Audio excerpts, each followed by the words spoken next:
오늘 하나님이 우리에게 주신 말씀은 신명기 7장 6절에서 11절까지 말씀입니다. 신명기 7장 6절에서 11절 봉독하겠습니다. 너는 여호와 내 하나님의 성민이라. 내 하나님 여호와께서 지상 만민 중에서 너를 자기 기업의 백성으로 택하셨나니 여호와께서 너희를 기뻐하시고 너희를 택하심은 너희가 다른 민족보다 수요가 많기 때문이 아니니라. 너희는 오히려 모든 민족 중에 가장 적으니라.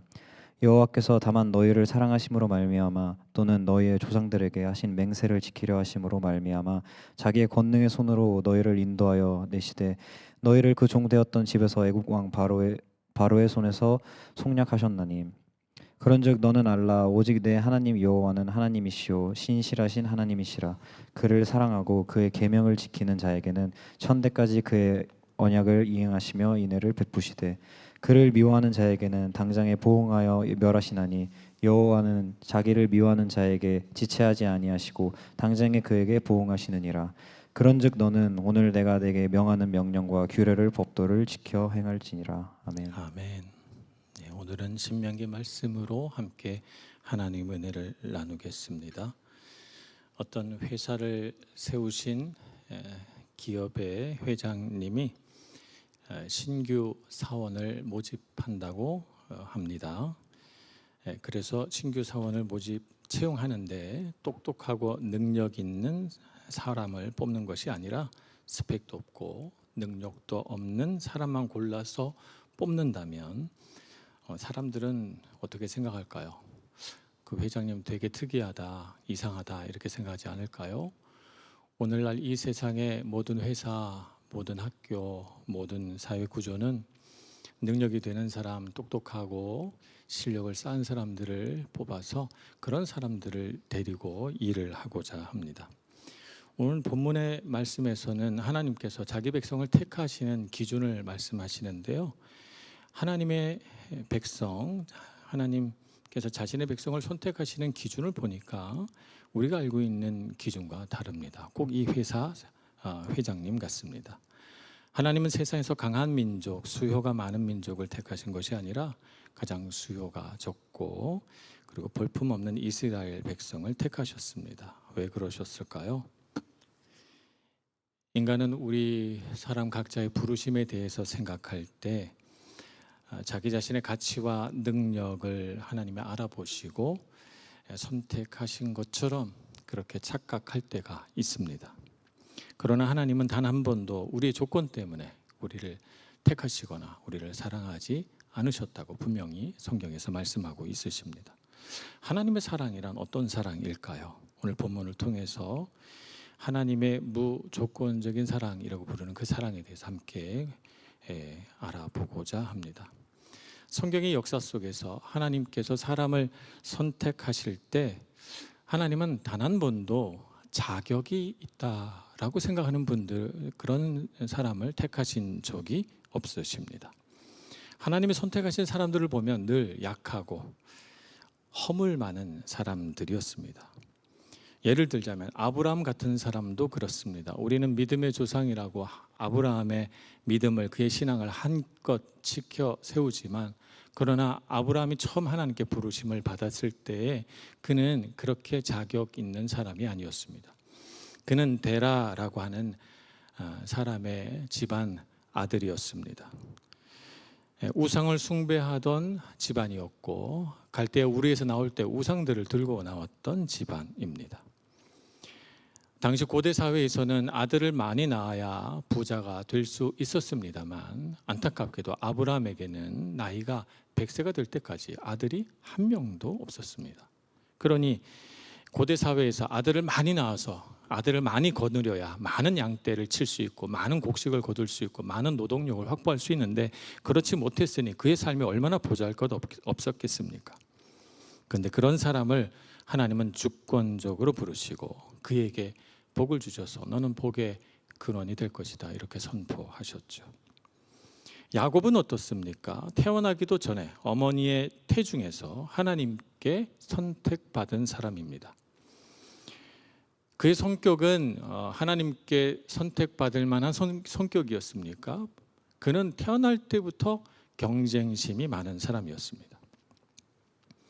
이 땅에 태어나서도 쌍둥이 형인 에서와 경쟁하며, 형 에서는 굳이 경쟁하려고 하지 않는데도 말입니다.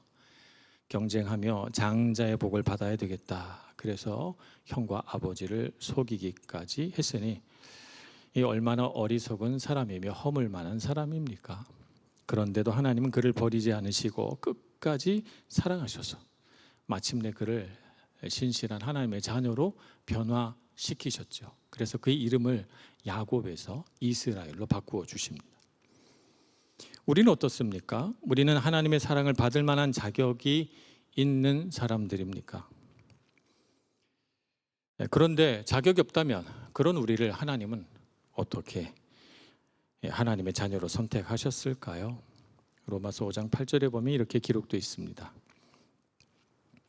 우리가 아직 죄인 되었을 때에 그리스도께서 우리를 위하여 죽으심으로 하나님께서 우리에 대한 자기의 사랑을 확증하셨느니라.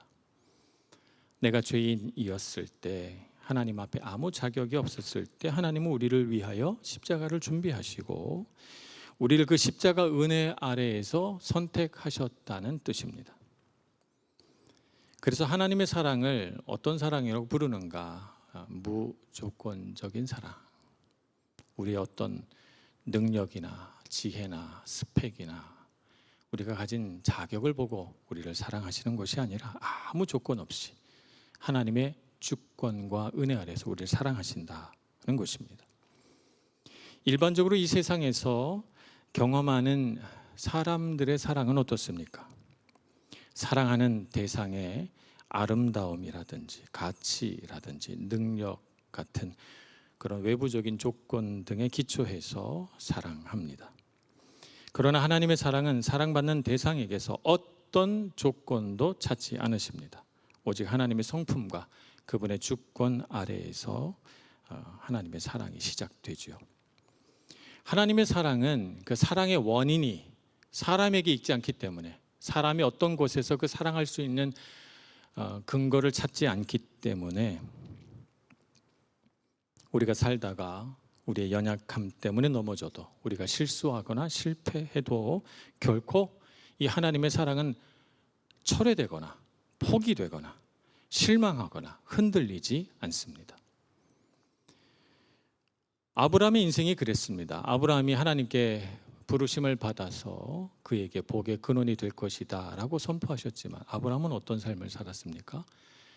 그는 하나님께서 주신 땅을 떠나서 애굽으로 갔습니다. 하나님이 주신 땅인 줄 알면서도 그 땅을 떠나서 애굽으로 갔고, 애굽으로 가서 혹시라도 아름다운 아내 때문에 자기가 해를 받을까 염려가 돼서 자기 아내를 누이라고 거짓말합니다. 그뿐만 아니라 하나님께서 반드시 자녀를 주시겠다고 약속하셨는데 그 약속을 저버리고 그의 하녀인 하갈로부터 자녀를 얻습니다. 그러니 우리 사람의 관점에서 본다면 이 사람은 참 신실하지 못한 사람이고 이 사람은 참 거짓말을 잘하는 사람이니 이런 허물 많은 사람을 누가 사랑할 만하다 하겠습니까? 그런데 하나님의 사랑은 변치 않습니다. 흔들리지 않습니다. 야곱은 어떻습니까? 야곱은 거짓말하는 자요. 그는 야복 강가에서 하나님이 그 많은 아내와 자식들과 수많은 양떼와 낙타들과 소와 많은 염소들을 주셨음에도 불구하고 하나님을 의지하지 못한 채 야복 강가를 건너지 못하고 모든 가족들이 다 건너갔음에도 자기 혼자 그 강변에 남아 두려움에 떨며 하나님 앞에 매달립니다. 이렇게 연약한 사람, 이렇게 믿음 없는 사람을 하나님은 결코 버리지 않으시고 그와 씨름하여 내가 너를 이스라엘로 삼겠다. 이스라엘은 곧 하나님과 겨루어 이겼다라는 뜻인데, 그런 정말 감당하지 못할 이름을 주어서 그 야복 강가를 건너게 하시고 그를 끝까지 사랑하십니다. 베드로는 어떻습니까? 베드로는 참 허세가 많은 사람입니다. 제가 예수님을 따라서 감옥에도 가고 죽는 데까지도 가겠습니다라고 큰 소리 쳤지만 예수님이 잡히시던 그 밤에 당신도 예수의 제자죠? 라고 하는 질문 앞에 속절없이 그의 마음은 녹아내려서 두려움에 가득 찬 베드로는 나는 그렇지 않습니다. 나는 예수를 모릅니다. 라고 3번이나 부인했던 것입니다.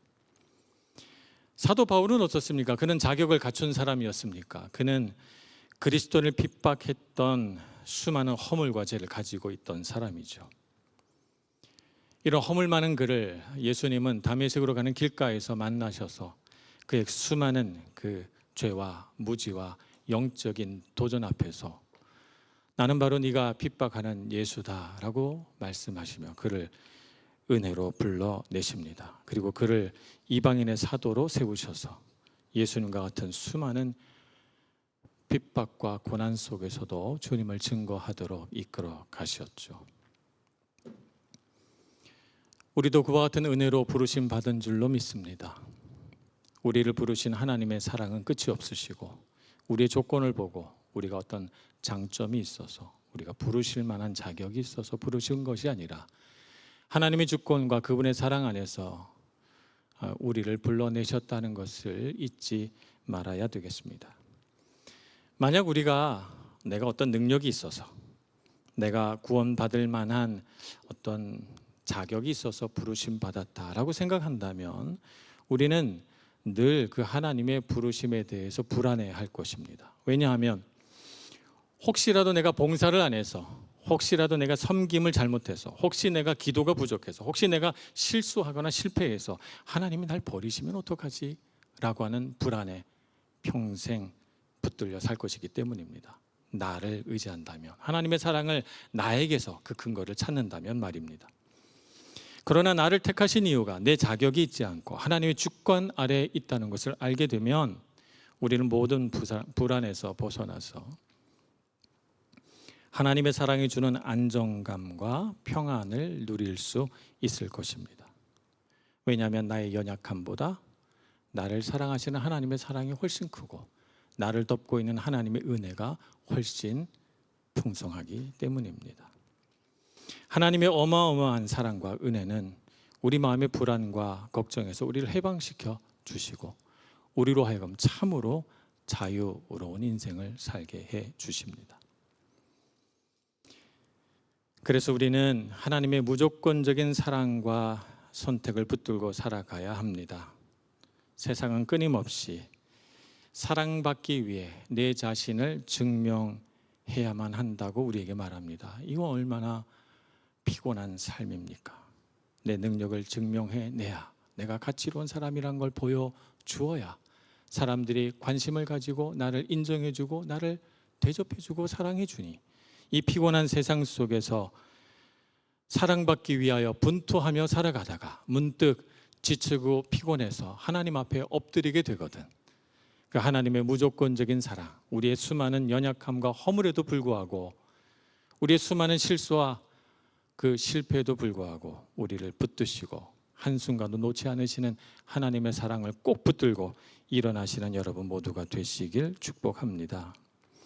세상의 비교와 경쟁 속에서 지치고 낙심할 때 하나님의 크신 사랑은 언제나 변함이 없다는 사실을 기억해야 될 것입니다. 하나님의 무한한 사랑, 그 무조건적인 사랑 속에서 회복되고 또 자라나는 저와 여러분이 되기를 간절히 소원합니다. 그런데 어떤 사람은 이렇게 생각할 수도 있을 것 같아요. 하나님의 주권으로 어떤 사람은 택하시고 어떤 사람은 택하지 않으신다면 이건 좀 불공평한 건 아닐까. 로마서 9장에서 사도 바울도 비슷한 질문을 던지고 있습니다. 로마서 9장 13절 14절에 보면 이런 말씀이 있죠. 기록된 바 내가 야곱은 사랑하고 에서는 미워하였다 하심과 같으니라. 그런즉 우리가 무슨 말을 하리요? 하나님께 불의가 있느냐? 그럴 수 없느니라고 하시면서 말씀이 쭉 이어집니다. 자, 여기서 사도 바울이 던지고 있는 하나의 주제, 야곱은 사랑하고 에서는 미워하셨다라고 하면 에서 입장에서 본다면 하나님은 불공평하지 않을까? 왜 저는 사랑해 주지 않으시고 왜 저는 택해 주지 않으셨어요? 라고 생각하며 불공평하다고 생각하지 않을까요? 사람들이 불공평하다고 느끼는 이 생각의 근원을 살펴보면 하나님의 은혜를 어떻게 생각하는가 하면 내가 당연히 받아야 할 권리로 인식하기 때문에 이와 같은 생각을 하는 거죠. 만약 어떤 회사에서 똑같이 사람들이 일했는데 어떤 사람은 월급을 줄 때 어떤 사람은 많이 주고 어떤 사람은 적게 주고 어떤 사람은 아예 주지 않았다고 한다면 여러분들은 당장 불공평하다고 말할 것입니다. 똑같이 일했는데 왜 다르게 주느냐고 말입니다. 그러나 길거리 노숙자 10명이 있는데 그중에 3명에게만 밥을 사주고 나머지 7명은 밥을 사주지 않았다면 그 7명, 밥을 얻어먹지 못한 7명이 찾아와서 왜 나한테는 밥을 안 주냐, 이건 불공평한 것이 아니냐라고 화를 낼 수는 없습니다. 왜냐하면 밥을 사준 것은 호의이지 의무가 아니기 때문입니다. 은혜로 3명에게 밥을 사준 것이지, 그래서 3명은 은혜를 입은 것이지 나머지 7명이 내 권리를 왜 안 찾아주었냐고 주장할 수 없기 때문입니다. 하나님은 모든 사람에게 은혜를 베푸셔야 할 의무가 없으십니다. 또 하나님께 구원해 달라고 요구할 권리가 사람에게 있지 않습니다. 은혜란 사람이 하나님께 요구할 수 있는 권리가 아니라 하나님 편에서 우리 사람에게 주시는 주권적인 은혜일 뿐인 것입니다. 주권적인 선물일 뿐이죠. 한 나라에 100명의 사형수가 있다고 생각해 봅시다. 이들은 모두 명백한 죄를 지어서 법에 따라 사형을 선고받은 사람들입니다. 그런데 어느 날 왕이 이들 중에서 10명에게 특별 사면을 내려서 목숨을 살려주었습니다. 이때 남아있는 90명의 죄수들이 왜 우리에게는 사면을 주지 않는 것이냐며 왕은 불공평하다 이렇게 주장할 수 있겠습니까? 그렇지 않습니다. 나머지 90명에게 내려진 형벌은 그들의 불의에 대한 공정한 판결이고 살아난 10명이 받은 것은 그저 자격 없는 자에게 주어진 은혜와 같기 때문입니다. 하나님의 나라에서는 이렇게 하나님의 공의와 은혜만 존재할 뿐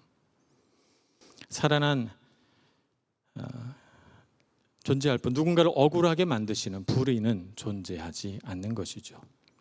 예수님이 이와 같은 영적인 개념을 마태복음 20장에서 포도원 품꾼의 비유로 좀 더 현실감 있게 설명해 주고 계십니다.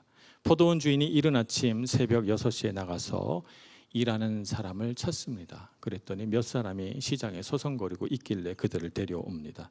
오전 9시에 나갔더니 또 일을 찾는 사람이 있어 데려옵니다. 정오 12시에 나갔더니 또 사람들이 있어서 데려옵니다. 오후 3시에도. 그리고 일할 시간이 1시간밖에 남지 않은 오후 5시에도 여전히 시장에 나가보니 일을 찾지 못해 서성거리고 있는 사람들이 있어 다 데리고 왔습니다. 저녁 6시 날이 저물자 주인은 오후 5시에 들어와 겨우 1시간 일한 자들에게까지 모두 하루 품삯인 1데나리온을 줍니다. 이를 본 이른 아침부터 일한 사람들이 불평을 터뜨리죠. 마태복음 20장 12절에 나중은 이 사람들은 1시간밖에 일하지 아니하였거늘 그들을 종일 수고하며 더위를 견딘 우리와 같게 하였나이다 라고 원망합니다. 주인의 대답은 이렇습니다. 주인의 대답은 곧 예수님의 대답과 같고 하나님의 대답과 같습니다. 마태복음 20장 13절에서 15절 말씀입니다. 주인이 그 중에 한 사람에게 대답하여 이르되 친구여 내가 네게 잘못한 것이 없노라. 내가 나와 한 데나리온의 약속을 하지 아니하였느냐. 내 것이나 가지고 가라. 나중은 이 사람에게 너와 같이 주는 것이 내 뜻이니라.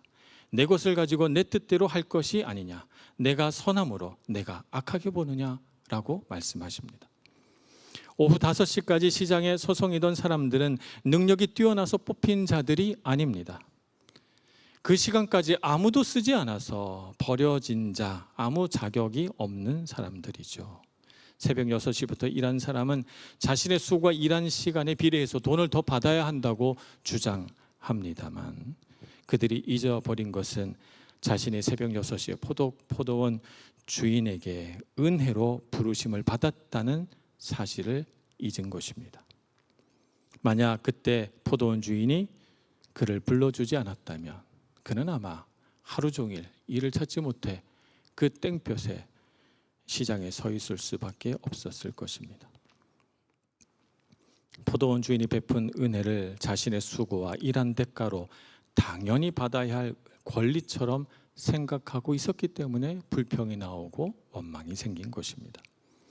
그러나 주인은 1시간 일한 자에게도 하루를 살아갈 돈을 주어서 그를 기다리는 가족이 그날 하루 굶지 않고 밥을 먹을 수 있도록 은혜를 베풀어 주었습니다. 은혜란 얼마나 일했는가에 따라서 차등적으로 지급되는 보상이 아닙니다. 하나님의 선하심과 주권 아래에서 주어지는 완전한 은혜이죠. 불공평하다는 일꾼들의 원망 앞에서 주인은 일침을 가합니다. 내가 선함으로 내가 악하게 보느냐. 내 것을 가지고 내 뜻대로 선하게 사용하는 것이 나 주인 곧 하나님의 주권이다 라고 말씀하고 있는 것이죠. 하나님은 누군가를 억울하게 만드시는 분이 아니십니다. 하나님을 그렇게 억울하게 불공평하게 바라보는 것은 어리석은 생각과 관점을 가진 사람들일 뿐이죠. 우리는 어떤 사람들일까요?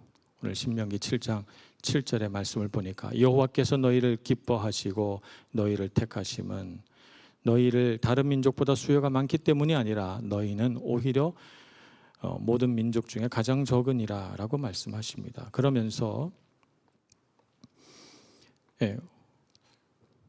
우리를 다만 너희를 사랑하심으로 말미암아 택하셨다고 말씀하시죠. 8절 말씀입니다. 여호와께서 다만 너희를 사랑하심으로 말미암아 택하셨다고 말씀하고 계시죠. 우리는 어떤 사람입니까? 오후 5시까지 부르심을 받지 못해서 아무도 불러주지 않아서 절망 속에 서 있던 사람들이 아니었던가요? 자격도 없고 수고도 하지 않은 우리에게 찾아오셔서 아무 조건 없이 그리스도의 십자가 은혜와 사랑을 우리 손에 쥐어 주신 분은 바로 하나님이십니다. 그러니 내가 얼마나 일했는지 얼마나 수고했는지를 계산하지 맙시다. 내가 얼마나 능력이 있는지 얼마나 하나님께 필요한 사람인지 증명하려고 애쓰지 맙시다. 하나님의 은혜 앞에서 우리는 그저 무익하고 어리석은 사람들일 뿐입니다. 우리가 주님 앞에 드리고 우리가 주님 이름 아래에서 섬기는 까닭은 주님께서 우리에게 베푸신 은혜와 사랑에 감격해서 우리의 신앙을 그분 앞에 고백하는 것일 뿐입니다. 오직 우리 같은 자격 없는 자를 불러주신 하나님의 은혜 앞에서 그리고 그분의 선하심과 그 거룩한 주권 앞에서 감사하며 기뻐하며 살아가는 우리 모두가 되기를 간절히 소원합니다. 게다가 하나님은 오늘 말씀에 보니까 신실하시다 하십니다. 하나님의 사랑은 변함이 없으시다는 뜻입니다.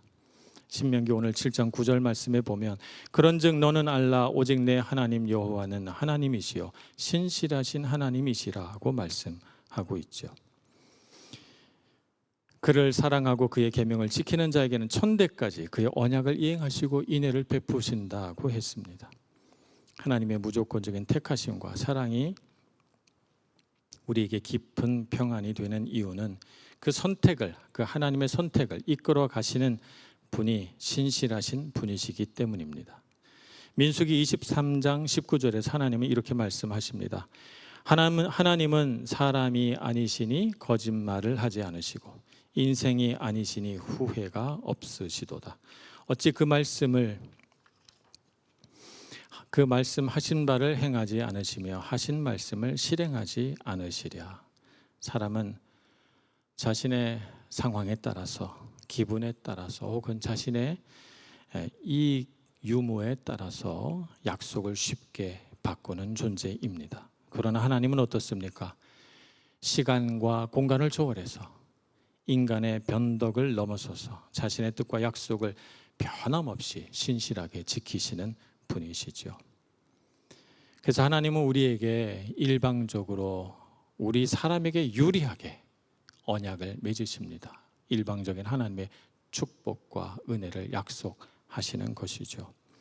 그래서 성경에서 하나님의 신실하심을 언제나 언약과 함께 등장합니다. 그 하나님의 약속의 말씀을 그 하나님의 신실하심을 붙들고 살아가는 우리가 되기를 소원합니다. 그래서 우리가 이 세상을 살다가 실망하고 아프고 내 자신의 연약함 때문에 내 자신이 부끄럽게 느껴질 때 그 하나님의 신실하신 언약의 말씀을 붙들고 일어서시는 여러분들 되시길 축복합니다. 하나님은 우리를 위해 약속을 맺으신 후에 사람의 편에서 어리석게 먼저 약속을 깨뜨릴 때조차도 하나님은 자신의 거룩하신 이름을 걸고 끝까지 그 약속을 신실하게 지키십니다.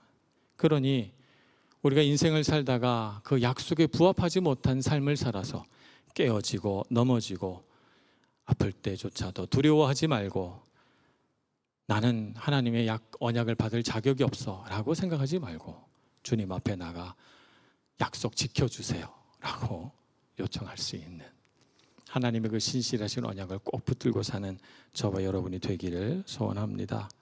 때론 우리의 인생이 고난의 밥일 때가 있습니다. 세상은 마치 나를 버린 것 같고 하나님마저도 침묵하시는 것 같아서 인생의 어두운 밤을 지나갈 때, 그럴 때 여러분 머릿속에 떠올리셔야 합니다. 하나님은 신실하시다라고 하는 이 말씀 말입니다. 하나님은 우리를 버리지 않으시고 우리를 꼭 붙들고 계십니다. 그래서 우리의 미래, 우리가 만들어갈 우리의 삶, 우리의 학업, 우리의 직장, 우리의 가정 모두 하나님께 기꺼이 맡기고 올려드려야 합니다. 신실하신 하나님께서 우리의 과거와 현재뿐만 아니라 우리의 미래까지 가장 선한 길로 인도해 주실 것이기 때문입니다. 그러니 그 신실하신 하나님을 의지해서 세상의 소리에 귀 기울이지 말고 하나님의 언약의 말씀에 귀 기울이며 살아가는 여러분 모두가 되시길 간절히 소원합니다. 기도하겠습니다. 자비하신 하나님, 세상에서 우리를 언제나 평가하고 우리의 가치가 얼마나 되는지 늘 우리를 저울추에 달아보기에 우리의 가치 없음에, 우리의 연약함에, 우리의 능력 없음에 자주 절망합니다. 하나님, 그러나 하나님은 우리의 능력에 따라, 우리가 가진 가치에 따라 우리를 사랑하시지 않고 하나님의 주권적인 사랑 안에서 우리를 사랑하신다니 감사합니다. 비록 자격이 없지만, 비록 부끄러운 삶을 살아왔지만 주님께서 우리를 사랑하시는 그 신실하신 사랑을 의지해서 담대하게 주님의 사랑을 구합니다. 은혜를 베풀어 주시고 사랑으로 이끌어 주시고 우리의 미래가 하나님의 선하신 계획 속에 있게 하여 주옵소서. 예수님의 이름으로 기도합니다. 아멘.